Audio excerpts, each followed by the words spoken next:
Hello, and welcome back to Conscious Consumerism, where we think about our stuff. So, as you might know if you've seen some of our earlier videos, or in case you don't know, we were trying to do a no-buy from, I believe, September until the end of the year, as what we thought would be a reasonable goal to kind of reset our spending. Needless to say, we failed, and so because of those failures and what we've learned, we're going to take November's video as an opportunity to run through 6 things that can ruin your no-buy. So even though a no-buy is a temporary challenge for most people, some people live on a permanent kind of low buy, but it's pretty inevitable that at some point you need to buy something. So even though a no-buy is temporary, it's still a challenge. And these are 6 things that we found made the challenges more challenging and led to our eventual failure. So the first thing is an external issue that you have. Actually, the first few things are external, then we talk about some more internal ones close to the end. The first thing is accidents. So you can't really foresee accidents happening, such as the nature of an accident. This can be with anything. It could be like car accident, camera accident, which is what we had, dropping something, having it break. Basically anything that breaks, anything that goes wrong unexpectedly falls into this category of an accident. So again, if you saw our October no-buy video, you heard the story of how our camera broke and we had to break our no-buy to pay for a repair. And we also did have a car issue come up as well. We had an issue with the brakes of our Subaru, which there'll eventually be a video on that too if there isn't already. So we had to buy some parts to do a repair for the Subaru. So that's category 1, accidents. The second thing that can ruin a no-buy is life transitions that involve changes that you can't fully plan for without having experienced them. So let's go into that a little bit more. So this could be like a new job. It could be having a new baby and the pregnancy that kind of goes with that. It could be even something like moving and experiencing different weather. You don't really know what you're going to need until you're in the situation and find that you need something. So again, we talked about it in, I think, the September no-buy. I started a new job as a teacher, and with the early mornings, I found that it vastly improved the quality of my life if I could make coffee when I was at school. So I had to buy some of the stuff, or wanted to buy some of the stuff that would enable me to do that. And I couldn't really plan for that because I didn't foresee that coming with this life transition. The third thing that can ruin a no-buy is a gifting occasion that you didn't foresee. So I know some people have routines that they tell people and ways that they can get out of, respectfully get out of a gifting occasion. But for example, the office Christmas party might come up. They might start putting your name in for Secret Santa without really asking, and it's maybe not that big of a deal, not enough of a big deal for you to go into a, please respectfully count me out of this one spiel.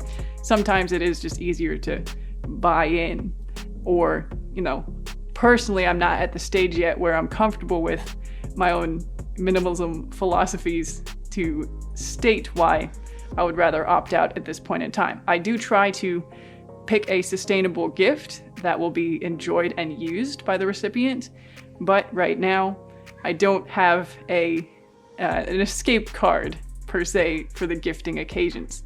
Likewise for things like family Christmases, I know some people have a routine where they only do experiences and consumables and all that stuff. I'm not there yet. We're not there yet. We might get there, but until you are there, that is something that can pose a challenge in a no-buy if these occasions come up when you haven't planned for them. All right, the next thing that can ruin a no-buy is the trap of influence. So influence is everywhere these days.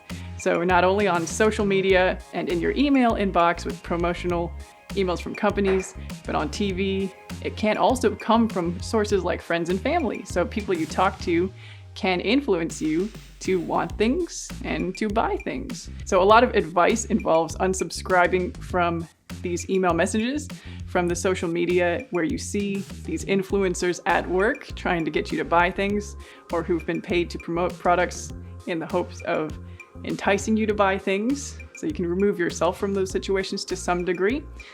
Some situations, where it is friends, family, work colleagues who are being the sources of influence, you can't really remove yourself from.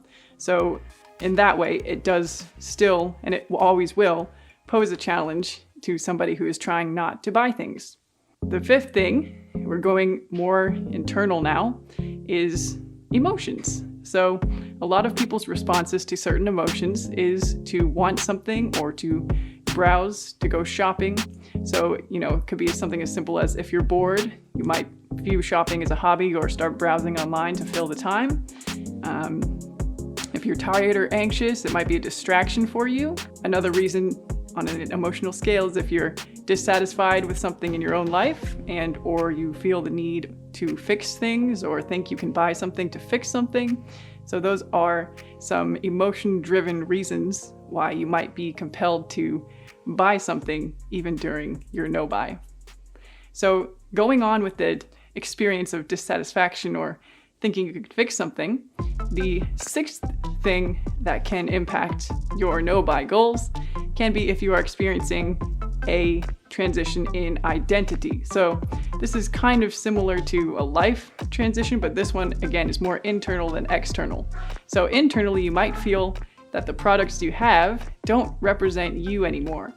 And so it's, it kind of goes with the emotional experience that you're having, but you can't always plan for these shifts in identity that happen. They happen, they kind of sneak up on us most of the time. And so one day we might wake up and think, wow, this outfit doesn't represent my lifestyle and what I stand for anymore. And I really feel the need to replace that with something that better represents me. Or, wow, this other object that I'm using doesn't represent me. So my advice on that is my input on that would be to always see if you can try before you buy something. So spend a lot of time researching the new identity that you identify more with and really examine whether you feel that way if it's an authentic feeling or whether it's just a passing phase brought on by the emotions in point 5. So, make an informed decision and not an emotional decision. So those are the 6 things or categories that I've experienced as challenges in my personal no-buy, in our personal no-buy as a family. So those are the things we've experienced. Let me know if you've experienced any others or if you agree with some of these or have had some of these experiences yourself. So, don't make this a one-sided conversation on YouTube. Comment down below if you want to keep it going with us and follow our journey, stay accountable with us. We can motivate each other. We are going to try to restart our no-buy in January. New year, new goals, new commitments. So come along with us, hit subscribe to, stay in the loop here, hit the bell to be notified, all that good stuff. Hit like to tell us that you got something out of this, if you did. And we will see you next time.